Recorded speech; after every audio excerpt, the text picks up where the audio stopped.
Na vijana wa Gen Z katika kaunti mbalimbali wameandamana hii leo katika maadhimisho ya mwaka mmoja wa maandamano haya ya Gen Z. Maandamano haya yalishuhudiwa katika kaunti za Mombasa, Machakos, Kirinyaga pamoja na maeneo mengine.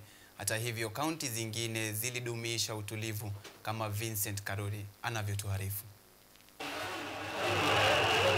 Kenya inapotafakari matukio ya Juni mwaka 2024, vijana wa Gen Z leo wameadhimisha mwaka mmoja tangu vifo vya vijana waliopoteza maisha wakiandamana dhidi ya mswada wa fedha wa mwaka 2024. Leo hii, kaunti nyingi nchini zimeshuhudia maandamano.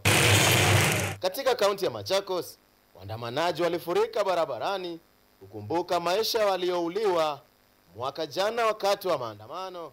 Katika mji wa Matu, huko Machakos, mtu mmoja aliuliwa kwa kupigwa risasi na wengine kadhaa kujeruhiwa. Sarakasi ilishuhudiwa katika mji wa Olkalau, kaunti ya Nyandarua, ambapo askari mmoja alilazimika kukimbia baada ya kushindwa na waandamanaji, huku wakazi wa Olkalau wakiwasha mishumaa na kuimba wimbo wa taifa. Vijana kaunti ya Kirinyaga wakiongozwa na mwakilishi wao wanawake Njeri Maina walilaani serikali ya Kenya Kwanza kwa kutumia nguvu zaidi dhidi ya vijana wa Gen Z kote nchini. Tunajua wanachukua watoto wetu hadi nyumbani. Yule kijana ambaye anaitwa Albert Ojwang walimtoa nyumbani kwao. Baba yake alisema ya kwamba waliwaangalia wakaona wao ni maskini. Wakajua kwamba huyu tukiua manake hawa ni maskini, hawataweza kufuatilia haki yao. Niambia kwamba wajue sasa hivi kweli wamekalia viti. Sasa hivi kweli wanajeshi, wana polisi wa kuwalinda. Katika kaunti ya Kiambu, wakazi walifanya maandamano na wakazi wa Githurai hawakubaki nyuma walipoimba nyimbo za one term.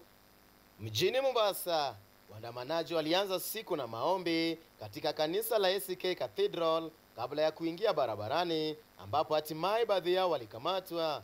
Kaunti ya Nakuru, ikiwa imeongozwa na watu wanaoishi na ulemavu, ilishiriki katika maandamano hayo. Mjini Naivasha, wakazi waliwasha moto na kufunga barabara ya Nakuru Naivasha. Kaunti nyingine zilizoshiriki katika maandamano haya ni pamoja na Homa Bay, Busia, Makueni, Kisii, Kajiado na nyinginezo. Maeneo mengine yalikuwa na utulivu ikiwemo Kilifi, Kisumu na Migori. Here with me I have a petition. Yes. The petition for call of accountability. Yes. Return to constitutionalism. The rule of law. Yeah. Cessation to violence and extrajudicial killing. Yes. Presented to the county commissioner. Yes.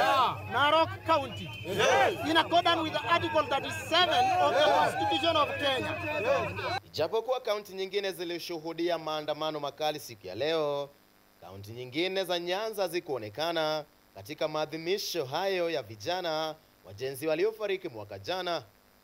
Swali la siku linabaki kuwa, je, ni athari ya Raila Odinga kujiunga na serikali? Vincent Karori, Runinga